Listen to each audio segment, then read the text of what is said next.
Hello दोस्तों, welcome to tech world में आपका स्वागत है। मैं दीपक चतुर्वेदी एक और क्राइम लेके आया हूँ।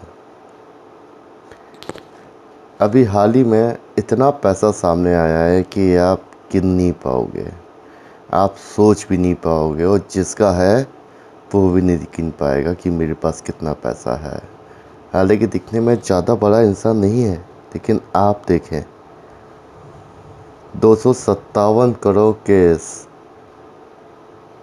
एक तहखाना, 500 चाबियाँ, 109 ताले, 9 लॉकर प्लस 9 लॉकर यानी कि 18 लॉकर, 125 किलो से ज़्यादा सोना, 1000 करोड़ की दौलत का मालिक। प्रॉपर्टी की बात करें तो प्रॉपर्टी के नाम पर कानपुर में 4 प्रॉपर्टी, कन्नौज में 7 प्रॉपर्टी, मुंबई में 2 प्रॉपर्टी और दुबई में 2 और दिल्ली में 1। ये सभी पोस्ट एरिया में हैं। आप खुद ही जान सकते हैं कि किस तरह का आदमी होगा जो इतना पैसा रखता है और रखने के बाद उसको खुद को नहीं पता होगा कि ये पैसा कितना है। अब हम शुरू करते हैं।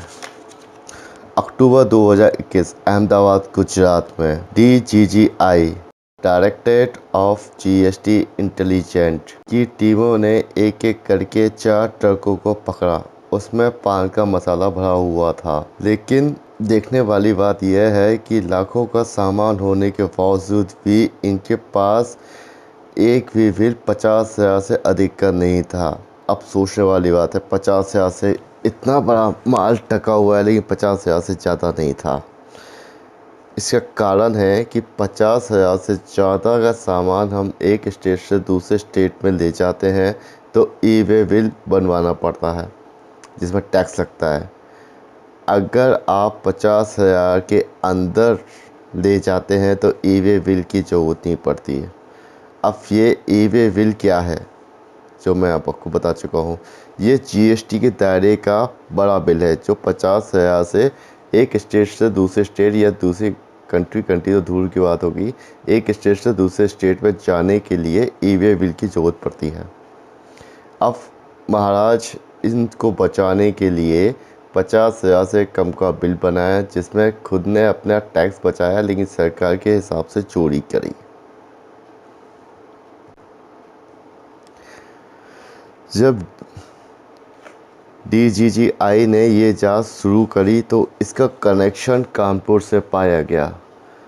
कानपुर से क्यों पाया गया? क्योंकि ये ट्रक भी कानपुर से आ रहे थे और ये सामान भी कानपुर का था। और इसके बाद ये सब देखने के बाद DGGI के कान खड़े हो गए और चकित हो गए। अब तो कुछ ना कुछ करना पड़ेगा। लेकिन खामोशी से उन्होंने 2 महीने की पड़ताल करने के बाद सीधे इस रसीद को देख के, इस माल को देखकर, इस ट्रक को देखकर DGGI का दिमाग चकनी हो गया।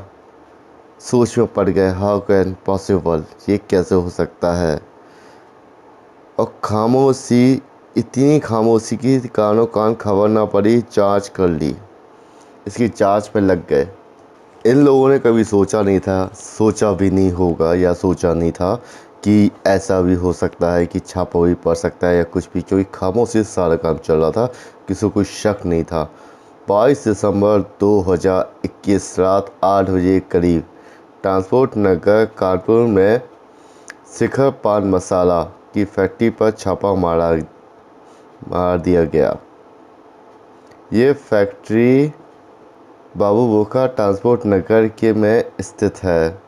कमाल की बात यह है कि पास में गणपति ट्रांसपोर्ट का भी दफ्तर है, तो साथ साथ उसमें भी रेड करी गई। प्रदीप अग्रवाल, जो शिखर पान मसाला के मालिक का घर दिल्ली में भी है, तो मालिक से बात तो नहीं हो पाई, लेकिन उनसे पूछताछ नहीं हो सकी। लेकिन गणपति ट्रेवल्स के मालिक प्रवीण जैन को हिरासत में लेकर उससे पूछताछ शुरू कर दी गई। एक ही दिन में DGGI को उनके ठिकाने से 1 करोड़ की रकम हासिल हुई। कमाल की बात है ना, 1 करोड़ की रकम हासिल हुई। 22 दिसंबर और 23 दिसंबर की रात करीब 3:40 पर छानबीन के दौरान DGGI की टीम को टैक्स चोरी के सिलसिले में शिखर पान मसाला और गणेश ट्रांसपोर्ट ही नहीं, प्रवीण जैन के बहनोई अमरीश, नाम ध्यान से सुनिएगा, प्रवीण जैन के बहनोई अमरीश और उनके भाई पीयूष जैन का भी बड़ा लॉल सामने आया। उस रात को ट्रांसपोर्ट नगर के पास आनंदपुरी में रहने वाले त्रिमूर्ति फ्रेग्रेंस प्राइवेट लिमिटेड के मालिक पीयूष जैन के घर पर छापामारी कर दी गई थी।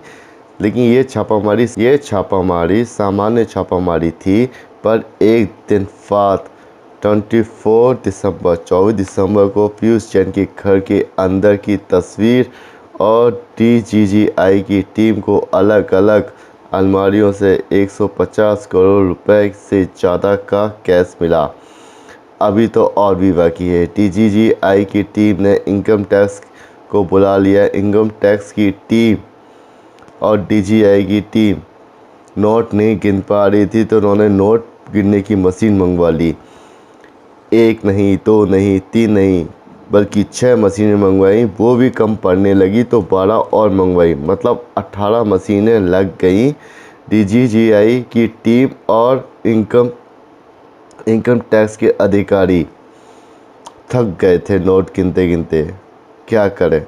लेकिन उसके बाद एक कंटेनर भी मंगवाया। उस कंटेनर में रुपए से भरे एक कंटेनर भी मंगवाया गया। उस कंटेनर में रकम बैंक तक पहुंचा। अभी और भी बाकी है। पीयूष जैन को हिरासत में लेकर कन्नौज में के पुश्तैनी घर में पहुंची और वहां पर करोड़ों की रकम हाथ लगी। जब सारे ठिकानों पर रेड डाली तो लगभग 257 मतलब 257 करोड़ कैश, एक तहखाना, 500 चाबियाँ, 109 ताले, 18 लॉकर, 125 किलो से ज़्यादा का सोना, 100 करोड़ की दौलत का पता चला। अभी और भी है। प्रॉपर्टी के बारे में बात करें, उनकी प्रॉपर्टी के दस्तावेज मिलना शुरू हो गए। कानपुर में 4, कन्नौज में 7, मुंबई में 2, दुबई में 2, दिल्ली में 1, ये सभी पोश एरिया में हैं। अभी और भी बाकी है। DGGI की टीम और इनकम टैक्स की टीम कन्नौज के घर पहुंची। वहां का माहौल देखकर सब आश्चर्यचकित रह गए। कन्नौज के